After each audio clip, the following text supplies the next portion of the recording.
Keluarga sejatinya adalah rumah bagi penghuninya yang mengharapkan kenyamanan, ketenangan, juga kebersamaan, sehingga selalu merindu untuk pulang.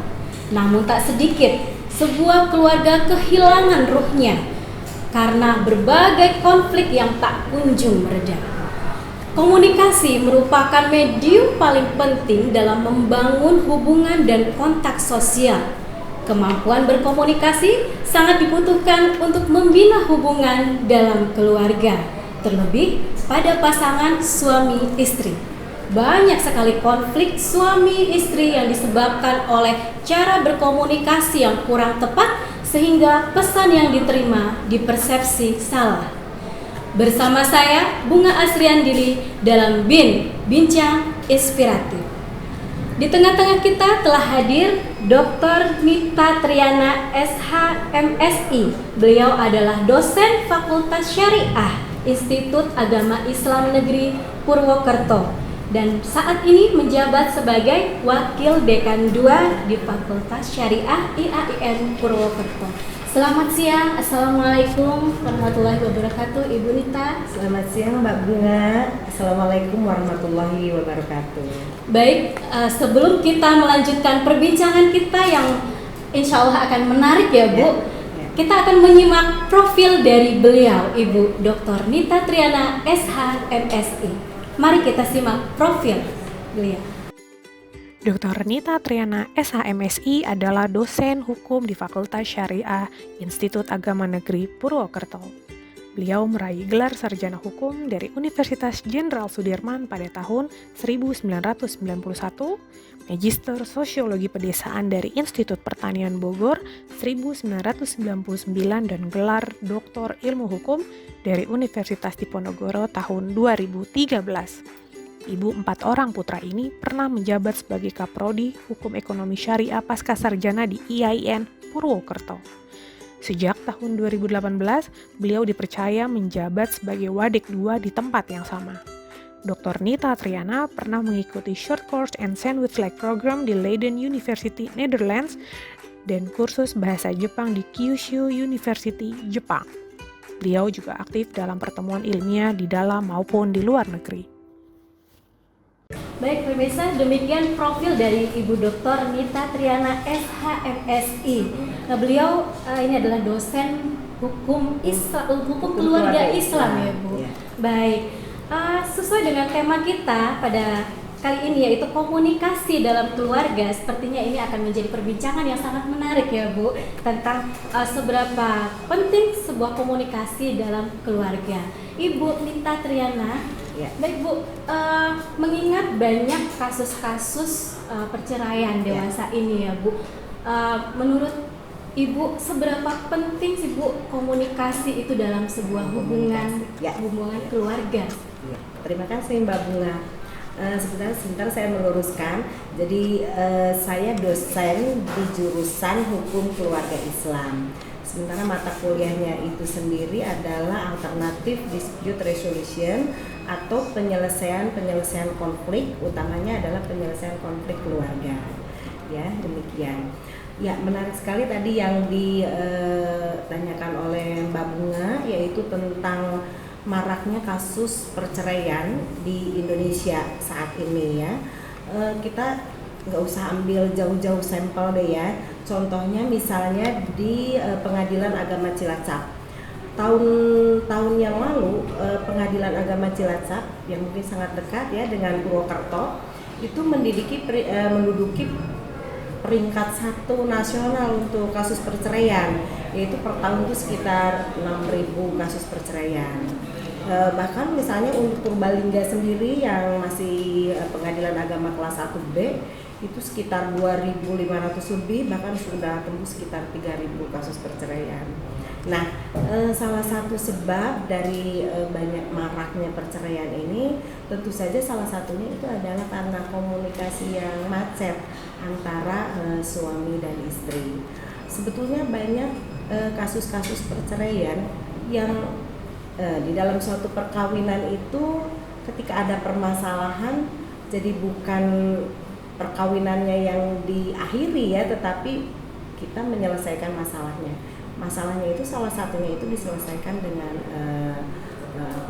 mediasi, ya, seperti itu. Ya. Seberapa jauh Ibu peran mediasi sendiri dalam sebuah penyelesaian konflik di dalam masalah konflik keluarga ya. Jadi begini Mbak Bunga, ketika ada konflik, nanti kalau konflik berkelanjutan itu kemudian timbul sengketa. Jadi konflik dan sengketa memang dibedakan kalau di dalam istilah hukum ya. Kalau sengketa itu sudah ada yang namanya istilahnya hak dan kewajiban yang tidak terpenuhi ya. Tapi kalau konflik, setiap keluarga pasti walaupun itu keluarga bahagia bagaimanapun pernah mengalami konflik ya. Nah, konflik-konflik dalam keluarga terutama tadi karena komunikasi yang macet ya, jangan sampai diselesaikannya itu langsung ke pengadilan. Nah, oleh sebab itu saat ini ya ada dua penyelesaian konflik, sebetulnya bisa litigasi dan non litigasi. Litigasi itu ke pengadilan, non litigasi itu di luar pengadilan. Tapi yang menarik lagi, karena ini sekarang sangat penting, jadi mediasi itu sekarang diintegrasikan ke pengadilan. Jadi tidak pernah ada kasus, terutama kasus keperdataan, yang akan diperiksa kalau belum dilaksanakan mediasi. Nah, dengan mediasi ini diharapkan komunikasi antara suami dan istri itu terbangun kembali.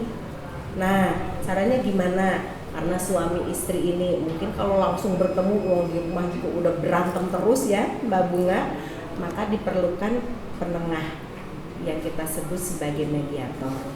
Nah, mediator ini bersifat netral, dia itu menyampaikan keinginan dari partis atau para pihak. Dalam ini para pihaknya itu adalah suami istri ya. Nah, istri itu sebetulnya kepinginnya seperti apa sih suaminya?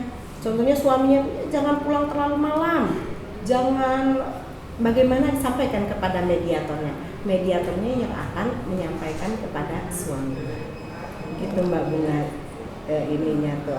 aturan main di dalam mediasi. Jadi kalau hakim itu lebih kepada mendengarkan, kemudian dia mendatangkan bukti dan saksi, setelah itu memutuskan. Tetapi kalau mediasi itu tidak seperti itu, dia tidak memerlukan saksi, tidak memerlukan bukti, yang ada itu membangun komunikasi dan bagaimana menyelesaikannya itu dari para pihak sendiri. Begitu Mbak Bunga.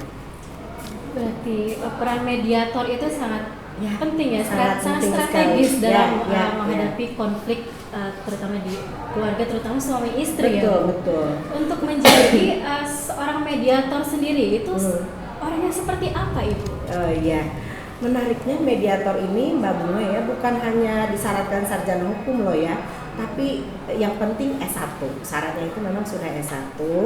Untuk mediator formal ya, mediator yang formal pengadilan itu syaratnya S1, bisa dari sarjana komunikasi, sarjana apapun ya.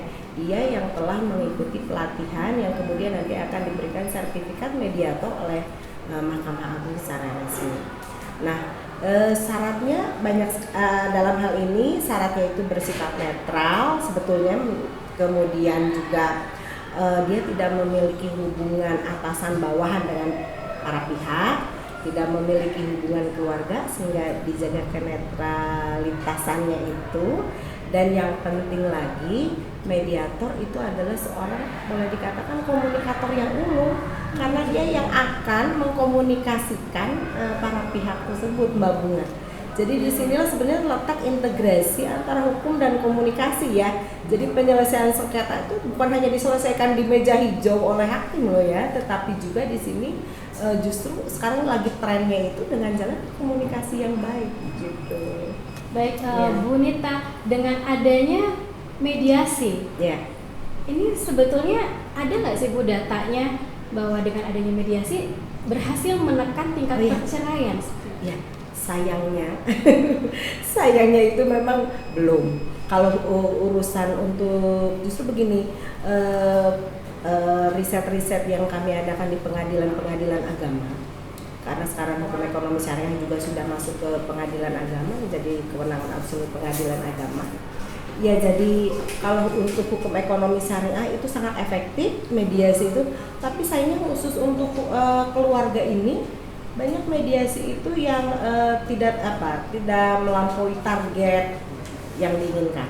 Tapi sebenarnya begini Mbak Bunga, keberhasilan mediasi itu kita nilai begini, jangan hanya karena nggak jadi cerai, tapi dengan mediasi komunikasi hubungan suami istri itu menjadi baik, bagaimana mereka membagi harta monogini, bagaimana kelanjutannya kalau sudah bercerai untuk kemudian anak-anaknya akan diasuh oleh siapa. Itu sebenarnya sudah keberhasilan dari mediasi itu sendiri. Walaupun akhirnya toh tetap jadi cerai. Karena begini Mbak Bunga, banyak yang dia mengajukan gugat cerai atau nanti talak ya, sudah ditunggu oleh wanita idaman lainnya gitu, karena sudah ada pria lainnya, wanita itu kan susah disambungkan kembali karena itu udah urusan hati. Tapi tetap perceraiannya itu tetap dengan jalan damai ke depannya seperti itu. Baik Ibu Nita Triana, pemirsa, sangat menarik sekali perbincangan kita kali ini dengan Ibu Nita Triana tentang sosial mediasi dalam keluarga.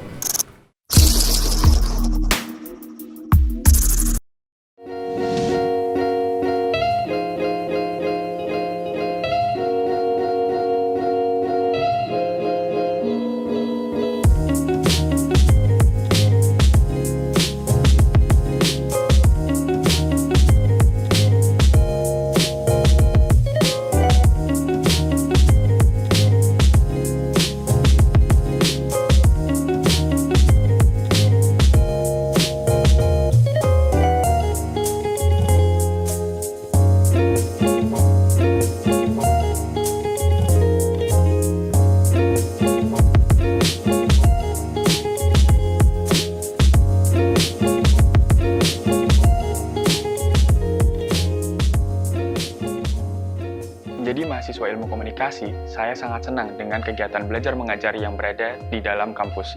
Karena kegiatan belajar mengajar di sini sangat efektif dan interaktif, sehingga saya dengan sangat mudah memahami teori-teori yang disampaikan oleh ibu dan bapak dosen. Serta saya juga bisa langsung mempraktekkan di fasilitas-fasilitas yang sudah disediakan oleh Amikom. Contohnya adalah lab radio, lab multimedia, lab animasi, dan lab bahasa. Serta saya juga tertarik dengan program-program pembelajaran di luar kampus. Dan saya bisa mempraktekkan langsung dengan fasilitas-fasilitas yang sudah disediakan oleh Amikom Purwokerto, yaitu lab radio, lab multimedia, lab animasi, dan lab bahasa. Serta saya juga sangat tertarik dengan program-program yang tidak hanya dilakukan di dalam kelas, tapi juga di luar kelas. Dengan contohnya adalah company visit, yaitu mengunjungi industri media dan perusahaan-perusahaan ilmu komunikasi, kreatif dan inovatif. Saya Rahmat Yadon Sujono dan saya mahasiswa jurusan Ilmu Komunikasi di Universitas Amikom Purwokerto. Selama berkuliah di kampus ini, saya merasa cukup nyaman dan bangga bisa berkuliah di sini. Karena kampus ini menyediakan fasilitas-fasilitas yang memadai, terutama nih bagi saya sebagai mahasiswa jurusan Ilmu Komunikasi. Contohnya, kami disediakan televisi kampus dan radio kampus, sehingga kami sebagai mahasiswa komunikasi bisa langsung mempraktikkan teori-teori jurnalistik yang sudah diajarkan di kelas. Dan di sini juga diajarkan mata kuliah yang menarik. Selain diajarkan tentang materi-materi dasar komunikasi, kami juga sudah diajarkan apa itu psikologi komunikasi dan filsafat komunikasi sejak semester awal.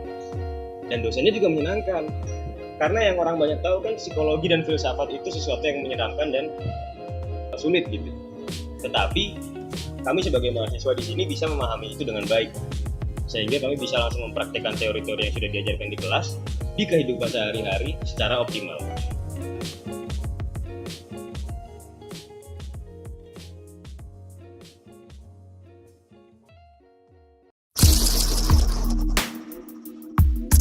Nah, pemirsa, semakin menarik perbincangan kita pada kali ini ya. Tadi Ibu Nita berbicara mengenai mediasi dalam sebuah konflik ya Bu ya, menyelesaikan sebuah konflik dalam keluarga. Ya. Saya menjadi tertarik Ibu. Ya. peran mediator ini Bu, seperti apa peran mediator itu Bu? Ya. Jadi memang mediator itu perannya berbeda dengan hakim ya Mbak Muna. Kalau hakim itu kan dia tadi memutusnya itu berdasarkan apa? Satu, berdasarkan bukti. Dua, berdasarkan saksi. Mencari siapa yang benar, siapa yang salah. Itu di dalam pengadilan, tugasnya hakim. Nanti yang salah tentu saja akan diberikan hukuman. Dalam hal ini akan diberikan suatu, kalau di dalam perdata berarti dia harus mengganti kerugian misalnya, seperti itu. Nah ini berbeda dengan mediasi tadi ya. Di dalam mediasi peran mediator itu bukan mencari siapa yang benar, siapa yang salah, tetapi bagaimana, itu udah persoalan kemarin. Jadi sifatnya bukan past tense lagi tapi future, ke depan. Nah sekarang sudah ada persoalan bagaimana baiknya kita selesaikan masalah ini ke depannya. Kalau misalnya kita masih tetap berumah tangga, bagaimana apa yang diinginkan oleh para pihak itu, ataupun kalau misalnya akhirnya tidak bisa dipertahankan rumah tangga tersebut, akhirnya bercerai, ini bagaimana kelanjutannya ke depannya, bagaimana dengan nasib anak-anaknya, bagaimana dengan harta gonogininya misalnya. Ini semua diselesaikan dengan cara yang damai, dengan baik. Nah inilah peran pentingnya di sini, peran mediator. Salah satunya tadi sebagai katalisator. Sebagai katalisator itu dia mampu menyaring apa yang disampaikan dari pihak yang satu kepada pihak yang lain. Yang disampaikan misalnya dari sini buruk, disaring dulu yang disampaikan ke sini yang baik, gitu. Sehingga terjadi komunikasi yang damai, yang tentram, gitu Mbak. Demikian juga kemudian peran lainnya itu sebagai, disebutkan di sini kalau John Emerson itu mengatakan sebagai kambing hitam. Kenapa harus siap sedia? Kalau ini di sini lagi konflik, pasti kan yang muncul itu ya artinya suasana yang panas ya. Nah kalau mediatornya cepat marahan, cepat ngambek, lama-lama jadi nanti malah ada 3 yang konflik. Oleh sebab itu di sini mediator juga diharapkan dia bersedia untuk bersabar, menerima apa yang disampaikan oleh para pihak, walaupun dalam keadaan para pihak marah gitu ya, kemudian tetap menyelesaikannya dengan jalan damai.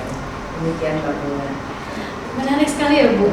Artinya harus seorang mediator harusnya emosinya stabil ya. Betul. Kalau baperan itu nggak bisa ya. Kalau dia baperan nanti malah ada 3 yang konflik. Iya. Udah ada partis, para pihak, nanti mediatornya ikut di dalam kancah gitu ya. Demikian. Jadi pentingnya komunikasi seperti itu. Bahkan begini Mbak Bunga, nanti kalau misalnya 2 ini sudah memuncak amarahnya, bisa saja ini nanti mediatornya itu membuat yang namanya mediasi kaukus. Artinya tidak perlu lagi mempertemukan kedua belah pihak, karena ini kalau udah bertemu udah pasti marah misalnya. Ada yang demikian. Jadi kaukus itu bisa saja tempatnya itu sama tapi waktunya berbeda. Pagi itu istrinya mengungkapkan apa yang diinginkan, nanti sore itu suaminya, mungkin waktunya yang berbeda. Atau waktunya sama-sama siang, tapi yang satu di ruangan yang ini, yang satu di ruangan yang sana, mediatornya yang seperti itu. Jadi memang harus ada trik-trik, itu namanya trik-trik dari mediator. Yang penting bagaimana para pihak itu mampu, bahkan mediator itu memancing ya, mendorong para pihak untuk mengungkapkan apa yang diinginkannya itu sebenarnya seperti apa sih.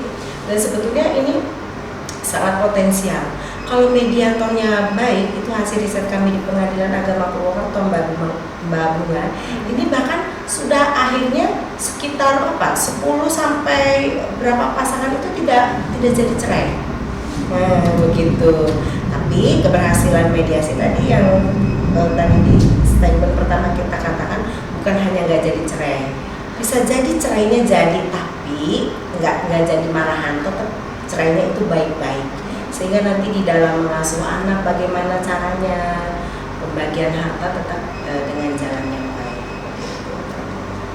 Baik, pemirsa, menarik sekali perbincangan kita dengan Ibu Nita Triana mengenai komunikasi dalam keluarga ya Bu.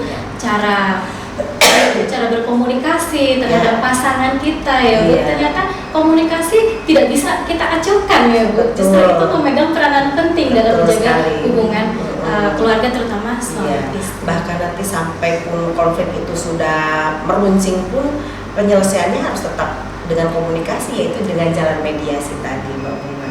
Jangan sampai belum apa-apa udah langsung ke pengadilan.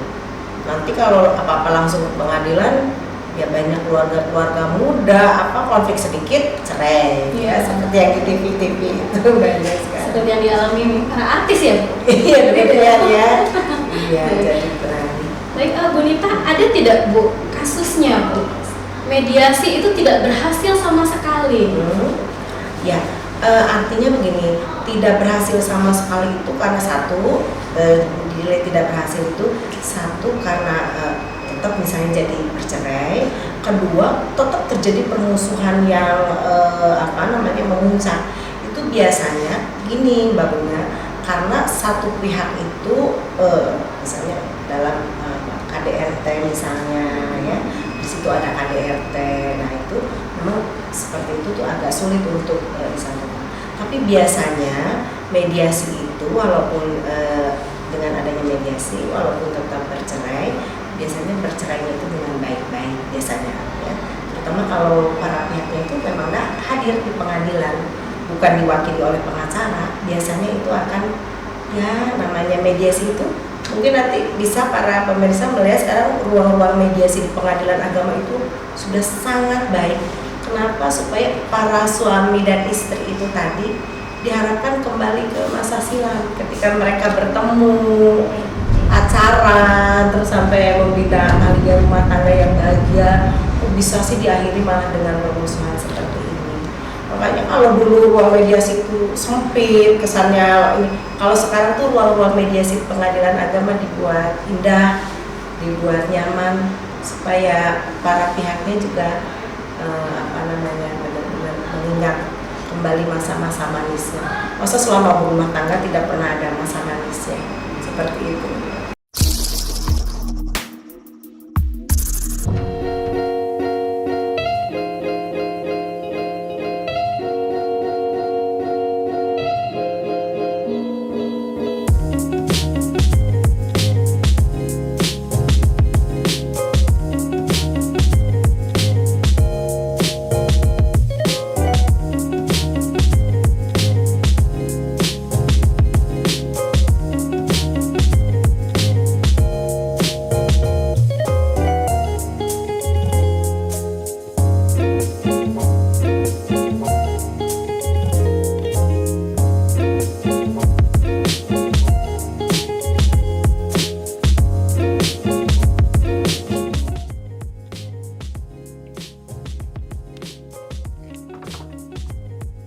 Menjadi mahasiswa jurusan ilmu komunikasi merupakan suatu kebanggaan tersendiri bagi saya.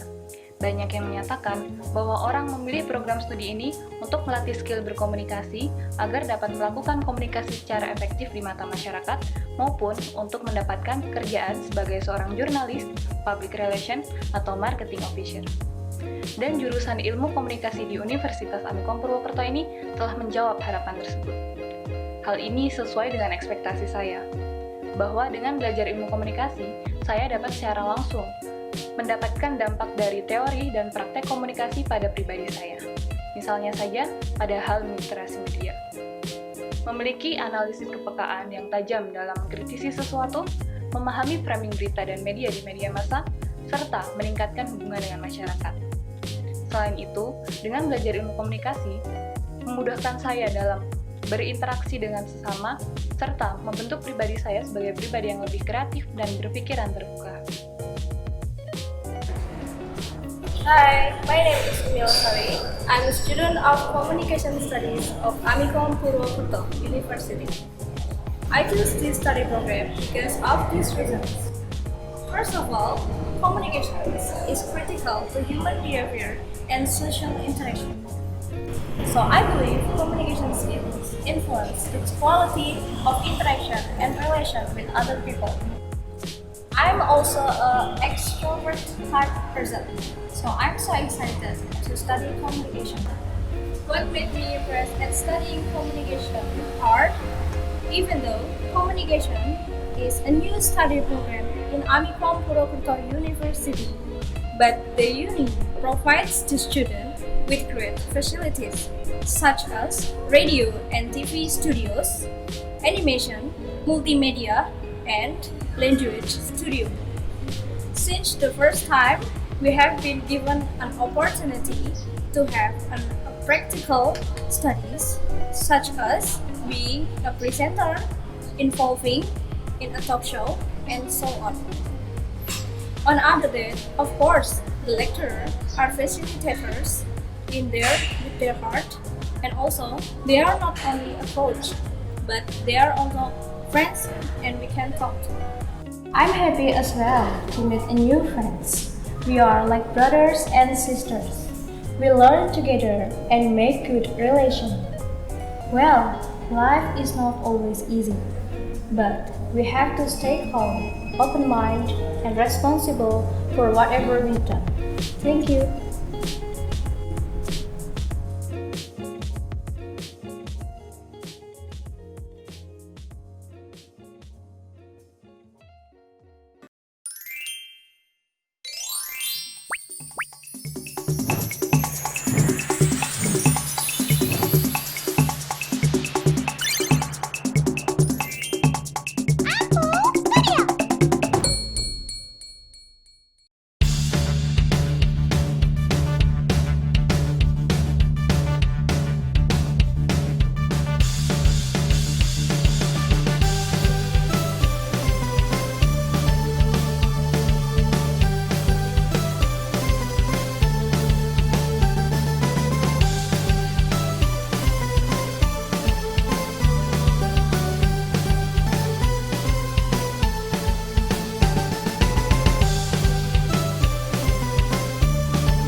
Baik pemirsa, banyak hal-hal baru yang kita ketahui terkait dengan mediasi dan peran mediator dalam menyelesaikan sebuah konflik keluarga, terutama pasangan suami istri. Nah, Bu Rita, kalau tadi peran mediasi ya Bu, kalau tindakan preventif Ibu untuk mencegah terjadinya konflik dalam rumah tangga itu seperti apa Ibu? Ada tidak? Gini Mbak Bella, sebenarnya sekarang lagi dicanangkan yang lagi in ya saat ini tuh adanya yang namanya sertifikasi nikah. Jadi besok itu kalau mau nikah katanya harus ada sertifikat terlebih dahulu. Walaupun ini masih pro dan kontra, tapi katanya ini akan dilaksanakan tahun 2020 ini nih mulai ada sertifikasi nikah. Tapi apapun itu, ini tuh lepas dari pro dan kontra itu, ada baiknya sebetulnya sertifikat nikah ini. Jadi orang-orang yang sudah betul-betul siap lah yang memang dia boleh menikah gitu. Salah satunya di dalam sertifikat nikah itu memang salah satunya ada pendidikan tentang hak dan kewajiban suami istri ya, yang setara ya. Mudah-mudahan ini saya harapkan sih tidak patriarki ya, karena dinilai katanya nanti malah yang ini kan hanya kewajiban istri saja ya. Mudah-mudahan tidak seperti itu, yang tidak seperti yang dikhawatirkan. Terus kemudian juga komunikasinya juga yang setara. Artinya istri juga memiliki hak untuk mengemukakan pendapatnya, apa yang diinginkan kepada suami. Demikian juga suami terhadap istri ya. Kemudian juga di dalam sertifikasi ini termasuk juga adanya pengetahuan tentang alat-alat reproduksi, ya, kesehatan, sehingga nanti benar-benar kalau sudah menikah seorang ibu itu dia akan menjaga kesehatannya sehingga dia siap untuk menjadi seorang ibu. Itu demikian, itu mungkin salah satu langkah-langkah preventif ya. Dalam hal ini campur tangan pemerintah di dalam urusan private memang sebetulnya itu urusan menikah itu. Tapi di sini yaitu untuk mencegah banyaknya tingginya perceraian di pengadilan. Demikian Mbak Bunga. Baik Ibu. Kemudian Bu Nita, banyak kasus gugatan perceraian. Ya. Justru yang menggugat itu istri. Iya. Itu bagaimana menurut pendapat Ibu? Ya. Jadi memang sekarang ini ada tren ya di pengadilan-pengadilan agama ya. Kita lihat lebih banyak gugat cerai daripada talak ya. Kalau gugat itu dilakukan oleh perempuan terhadap laki-laki, dalam ini istri terhadap suami. Kalau talak kan suami menalak istrinya. Saat ini trennya itu banyaknya itu gugat cerai. Ya mungkin bisa dikatakan ada riset mengatakan sekarang tuh perempuan sudah mulai mandiri dari segi ekonomi sehingga dia tidak khawatir lagi walaupun bercerai dia masih mampu menghidupi dirinya sendiri. Kemudian juga dia sudah memiliki keberanian untuk mengungkapkan pendapatnya ya. Dan yang nomor kesekian itu memang saat ini pergeseran peran, karena bukan hanya laki-laki saja yang kuat di dalam bidang ekonomi dan keuangan, tapi sekarang perempuan juga sudah demikian. Sehingga kalau dulu tuh rasanya takut mungkin ya, kalau sekarang tuh ada keberanian dari perempuan. Setelah ini apakah kabar baik atau malah sebetulnya tidak ya, karena perceraian juga cerai semakin meningkat, sebetulnya di situ ada keberanian dari perempuan, tapi di sisi lain kok justru keluarga tambah banyak yang bisa. Perbincangan kita dengan Ibu Nita Triana membuka wawasan kita mengenai komunikasi dalam keluarga, apa itu mediasi sebagai penyelesaian konflik yaitu dalam permasalahan di keluarga. Demikian acara Bincang Inspiratif pada hari ini. Terima kasih Ibu Nita atas kehadirannya di studio kami. Semoga ilmu yang telah Ibu Nita bagikan kepada kami membawa manfaat. Terima kasih. Sampai ketemu di Bincang Inspiratif dengan tema-tema yang lebih menarik. Saya Bunga Astriandini, undur diri.